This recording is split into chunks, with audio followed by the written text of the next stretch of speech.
Hello दोस्तों। स्वागत है अल्टीमेट वैकेंसी वाला में। कैसे हैं आप सब लोग? उम्मीद करता हूँ सब लोग स्वस्थ होंगे। तो आइए देखते हैं।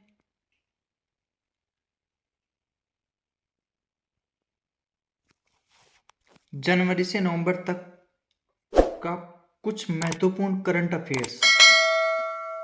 इनमें आज अपन शामिल करेंगे कुछ अंतर्राष्ट्रीय संगठन G20 और कुछ प्रमुख शिखर सम्मेलन।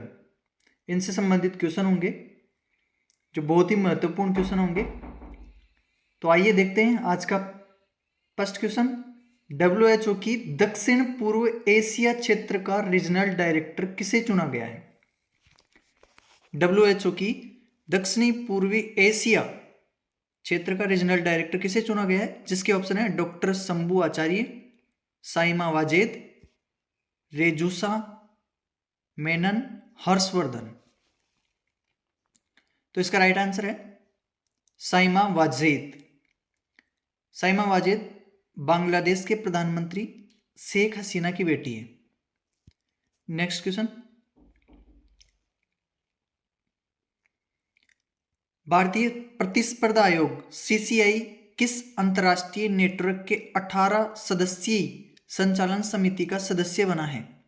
जिसके ऑप्शन है अंतर्राष्ट्रीय प्रतिस्पर्धा network ICN, amnesty international, world wide fund for nature WWF, इनमें से कोई नहीं। तो भारतीय प्रतिस्पर्धा आयोग, यह आयोग कौन से अंतर्राष्ट्रीय नेटवर्क का सदस्य बना है? जिसमें 18 सदस्यीय संचालन समिति का सदस्य बना है ये।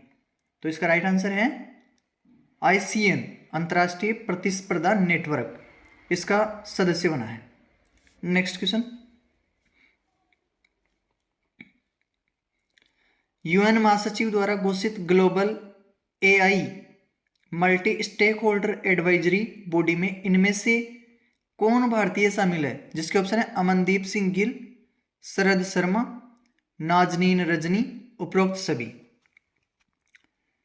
तो UN महासचिव द्वारा global AI multi stakeholder advisory body, इसमें कौन सा भारतीय शामिल है? तो इसका राइट आंसर है उपरोक्त सभी। इसमें जो है वो तीनों ही भारतीय शामिल है, अमनदीप सिंह गिल, शरद शर्मा और Nazneen Rajni. Next question. WHO ने किस भारतीय को टीबी के लिए रणनीतिक और तकनीकी सलाहकार समूह में नियुक्त किया है? जिसके ऑप्शन है राहुल देव, सारंग देव, विवेक राजन, वसीम खान। तो इसका राइट आंसर है सारंग देव। सारंग देव इंडियन स्कूल ऑफ बिजनेस के प्रोफेसर हैं। इसके बाद देखते हैं नेक्स्ट क्वेश्चन। नेक्स्ट क्वेश्चन है पहले भारतीय का नाम बताइए जो बिम्स्टेक के महासचिव बने हैं। जिसके ऑप्शन है पारुल चौधरी, राकेश महापात्र, इंद्रमणि पांडे, S जयशंकर। तो इसका राइट आंसर है इंद्रमणि पांडे। ये 1990 बैच के IAFS अधिकारी हैं। Next question. जिनेवा में संयुक्त राष्ट्र और अन्य अंतर्राष्ट्रीय संगठनों में भारत के नए स्थायी प्रतिनिधि या राजदूत कौन बने हैं? तो जिनेवा में संयुक्त राष्ट्र और अन्य अंतर्राष्ट्रीय संगठनों में भारत के नए स्थायी प्रतिनिधि या राजदूत कौन है वहां के? तो इसके ऑप्शन है इंद्रमणि पांडे, अरिंदम बागची, नागराज नायडू, रुचिरा कंबोज। इसका राइट आंसर है Arindam Bagchi. Next question. Indian ocean dream association की 23वीं मंत्रिपरिषद की मीटिंग अक्टूबर 2023 में कहां आयोजित हुई? जिसके ऑप्शन है चेन्नई भारत में, कोलंबो श्रीलंका में, पेरिस फ्रांस में या दुबई UAE में। तो इसका राइट आंसर है कोलंबो श्रीलंका में। इसकी मीटिंग अक्टूबर 2023 में कोलंबो श्रीलंका में हुई थी। इंडियन ओशियन ड्रीम एसोसिएशन ये क्या है? ये हिंद महासागर को लेकर एक अंतरराष्ट्रीय या अंतर सरकारी संगठन है। नेक्स्ट, 9वां G20 संसदीय अध्यक्ष शिखर सम्मेलन P20 किस शहर में आयोजित हुआ? तो 9वां G20 शिखर सम्मेलन किस शहर में आयोजित हुआ था? जिसका ऑप्शन है मुंबई, पेरिस, चेन्नई, नई दिल्ली। तो इसका राइट आंसर है नई दिल्ली। G20 शिखर सम्मेलन नई दिल्ली में आयोजित हुआ था। नेक्स्ट, संयुक्त राष्ट्र महासभा UNGA के 78वें सत्र को भारत की ओर से किसने संबोधित किया? तो संयुक्त राष्ट्र महासभा के 78वें सत्र को भारत की ओर से किसने संबोधित किया था? जिसका ऑप्शन है राष्ट्रपति, प्रधानमंत्री, गृह मंत्री, विदेश मंत्री। तो इसका राइट आंसर है विदेश मंत्री। विदेश मंत्री एस जयशंकर ने संबोधित किया था। चलिए नेक्स्ट क्वेश्चन देखते हैं। अब कुछ सवाल लगातार अपन G20 के लेते हैं। तो पहला, G20 समिट के दौरान India middle east Europe economic corridor के लिए किन देशों और संगठनों ने MOU साइन किया है? जिसके ऑप्शन है भारत, UAE, सऊदी अरब, इटली, फ्रांस, जर्मनी, USA और यूरोपियन यूनियन। तो किन देशों ने MOU पर साइन किया है? तो इसका राइट आंसर है उपरोक्त सभी। इसमें 7 देश और एक संगठन है। 7 देश हैं भारत, UAE, सऊदी अरब, इटली, फ्रांस, जर्मनी और USA, और एक संगठन है यूरोपीय यूनियन। नेक्स्ट, G20 समिट के दौरान किस देश ने चीन के BRI belt and road initiative को छोड़ने का इशारा किया है? तो जिसके ऑप्शन है रूस, सऊदी अरब, इंडोनेशिया, इटली। तो इसका राइट आंसर होगा इटली। इटली ने चीन के BRI को छोड़ने का इशारा किया है। इटली की प्रधानमंत्री है Giorgia Meloni. Next,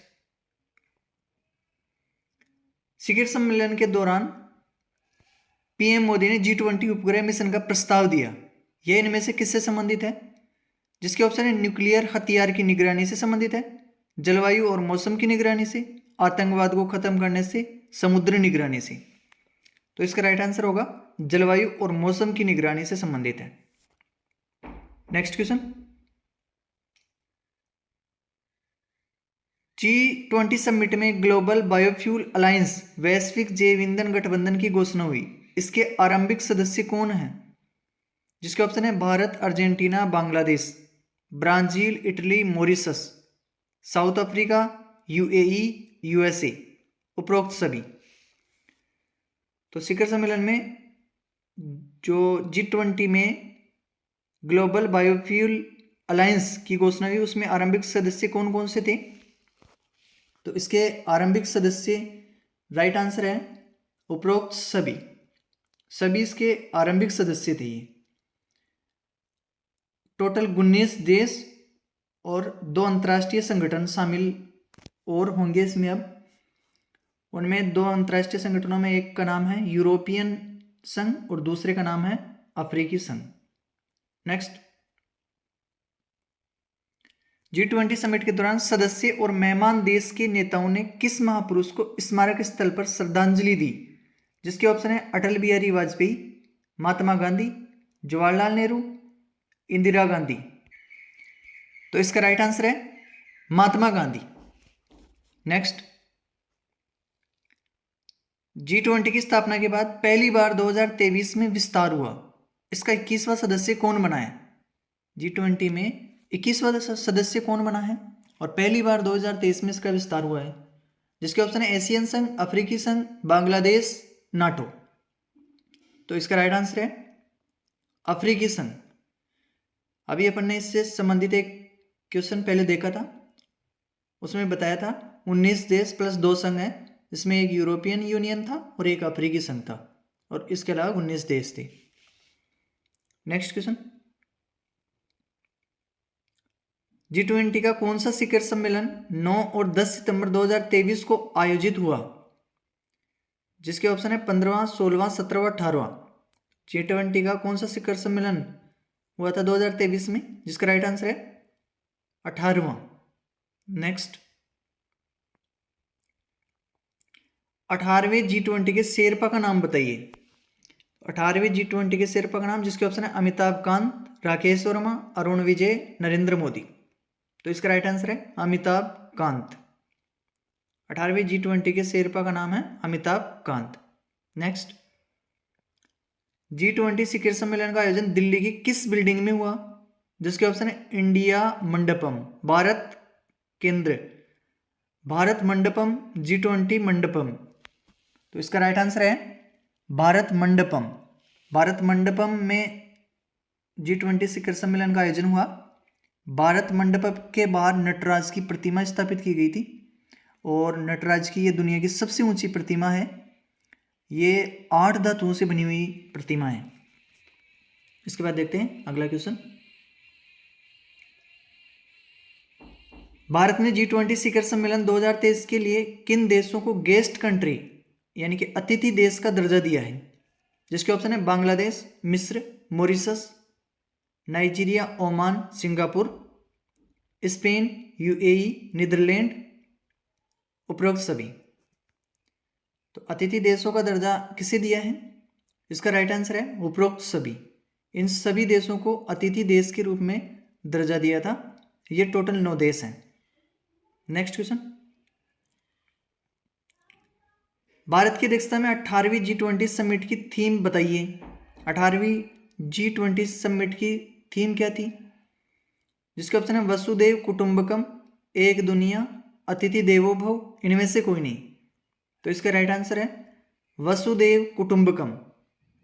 one earth, one family, one future, एक पृथ्वी, एक परिवार, एक भविष्य। नेक्स्ट क्वेश्चन देखते हैं। पीएम मोदी ने G20 की अध्यक्षता किस देश के राष्ट्रपति को सौंपी? जिसका ऑप्शन है ब्राजील, दक्षिण अफ्रीका, यूएसए, चीन। तो पीएम मोदी ने G20 की अध्यक्षता ब्राजील के राष्ट्रपति को सौंपी थी। राइट आंसर है ऑप्शन ए ब्राजील। 2024 का ब्राजील के रियो डी जेनेरिया में G20 आयोजित होगा। 2025 में दक्षिण अफ्रीका में आयोजित होगा और 2026 में यूएसए में आयोजित होगा। आइए नेक्स्ट क्वेश्चन देखते हैं। भारत की अध्यक्षता में G20 का वर्चुअल शिखर सम्मेलन कब होगा? तो वर्चुअल शिखर सम्मेलन का आयोजन नवंबर 2023 में होगा। नवंबर 2023 तक मेजबानी भारत के पास में रहेगी। इसके बाद देखते हैं अगला क्वेश्चन। भारत की अध्यक्षता में G20 की 200 से ज्यादा मीटिंग कितने शहरों में हुई? भारत की अध्यक्षता में G20 की 200 से ज्यादा मीटिंग हुई है और वो कितने शहरों में हुई है? तो इसका राइट आंसर है ऑप्शन है 20, 25, 60 और 160। राइट आंसर होगा 60। हाँ, इसकी पहली मीटिंग शेरपा मीटिंग थी और वो कहां पर आयोजित हुई थी? तो वो आयोजित हुई थी उदयपुर में। नेक्स्ट क्वेश्चन देखते हैं। G20 समिट में किन सदस्य देशों के राष्ट्राध्यक्ष अनुपस्थित रहे और अपने प्रतिनिधि भेजे थे? जिसके ऑप्शन है चीन, रूस, यूएसए, चीन, रूस, फ्रांस, इनमें से कोई नहीं। इसका राइट आंसर होगा चीन और रूस, ऑप्शन ए। जबकि गेस्ट कंट्री थी एक स्पेन, और स्पेन के राष्ट्रपति भी यहां पर नहीं आए थे। ये थे हमारे G20 से संबंधित कुछ इंपॉर्टेंट क्वेश्चन। इसके बाद अपन देखते हैं कुछ सम्मेलन, शिखर सम्मेलन। तो अगला क्वेश्चन है, किस शहर में सितंबर 2023 में आयोजित आसियान भारत सम्मेलन में पीएम मोदी शामिल होने पहुंचे थे? जिसके ऑप्शन है जकार्ता इंडोनेशिया, बंदर सिटी बेगवान ब्रुनेई के अंदर स्थित है, नेपिडो म्यांमार में, मनीला फिलीपींस में। तो इसका राइट आंसर होगा जकार्ता इंडोनेशिया। नेक्स्ट क्वेश्चन देखते हैं। 15वां ब्रिक्स BRICS समिट किस शहर में आयोजित हुआ जिसमें पीएम मोदी शामिल हुए थे? जिसके ऑप्शन है Delhi, Beijing, Johannesburg, Cape Town. तो ब्रिक्स, पहले ब्रिक्स में 5 देश थे, ब्राजील, रूस, इंडिया, चाइना और साउथ अफ्रीका।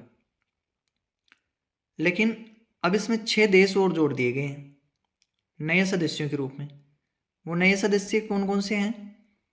अर्जेंटीना, सऊदी अरब, यूएई, मिस्र, इथोपिया और ईरान। इस प्रकार से अब ब्रिक्स में कुल मिलाकर के 11 सदस्य देश हो गए हैं। तो पीएम मोदी किस शहर में समिट आयोजित हुआ था जिसमें पीएम मोदी शामिल हुए थे? तो इसका राइट आंसर तो होगा जोहान्सबर्ग में। जोहान्सबर्ग में कब आयोजित हुआ था? ये 22 से 24 अगस्त 2023 में आयोजित हुआ था और जोहान्सबर्ग दक्षिण अफ्रीका में है। अगला क्वेश्चन देखते हैं अपन।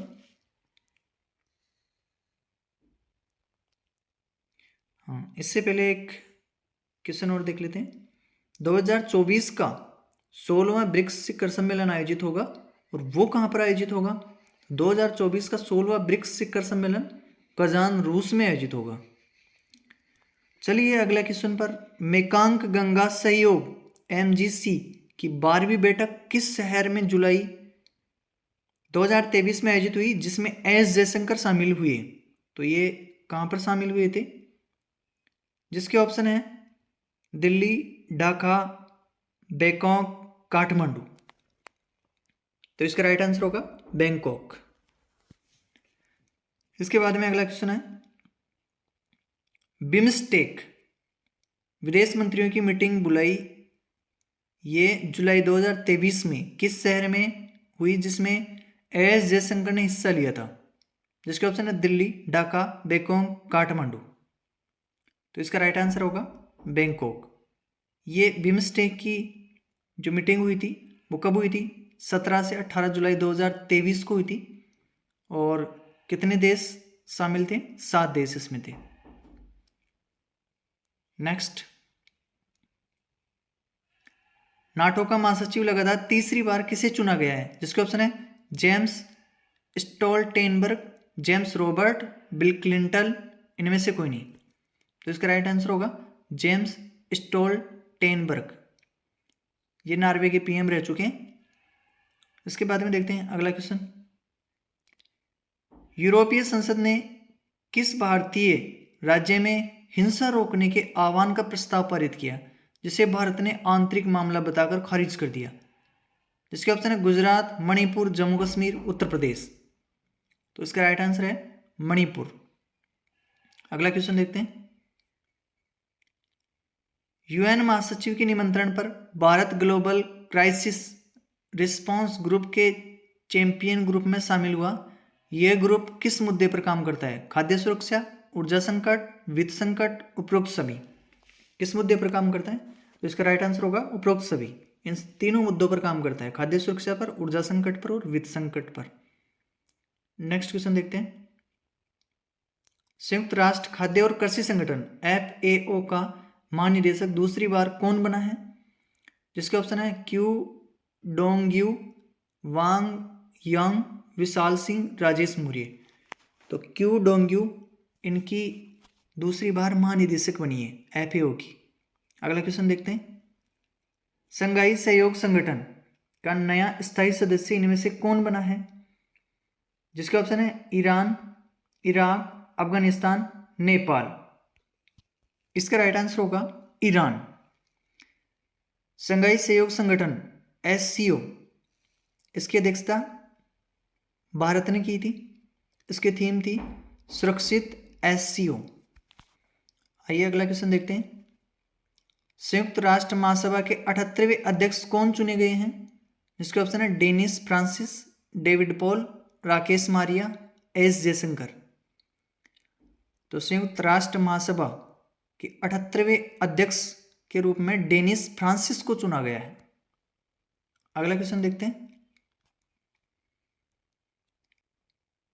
संयुक्त राष्ट्र खाद्य सुरक्षा परिषद के नए अस्थायी सदस्य वर्ष 2024-25 के लिए कौन चुने गए हैं, जिसके ऑप्शन है South Korea, Guyana, Sierra Leone, Algeria, Slovenia, उपरोक्त सभी। तो इसका राइट आंसर है उपरोक्त सभी।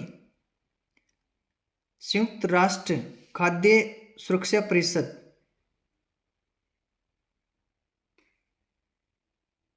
इसमें खाद्य शब्द नहीं आएगा, संयुक्त राष्ट्र सुरक्षा परिषद आएगी। तो संयुक्त राष्ट्र सुरक्षा परिषद में 15 सदस्य होते हैं। इसमें 5 स्थायी, जिनमें चीन, फ्रांस, रूस, यूके और यूएसए हैं, और 10 अस्थायी सदस्य होते हैं। नेक्स्ट, विश्व मौसम विज्ञान संगठन की पहली महिला महासचिव कौन बनी है? इसके ऑप्शन मारिया जोसेफ, रानी वर्मा, आताएडू, सेलेस्टे सोलो। तो इसका राइट आंसर है सेलेस्टे सोलो। धन्यवाद दोस्तों। आज का हमारा प्रमुख अंतर्राष्ट्रीय संगठन G20 और शिखर सम्मेलन से संबंधित वीडियो कैसा लगा, ये आप हमें कमेंट बॉक्स में पिन करके जरूर बताइए। वीडियो अच्छा लगा हो तो हमारे चैनल को सब्सक्राइब जरूर कर लेना।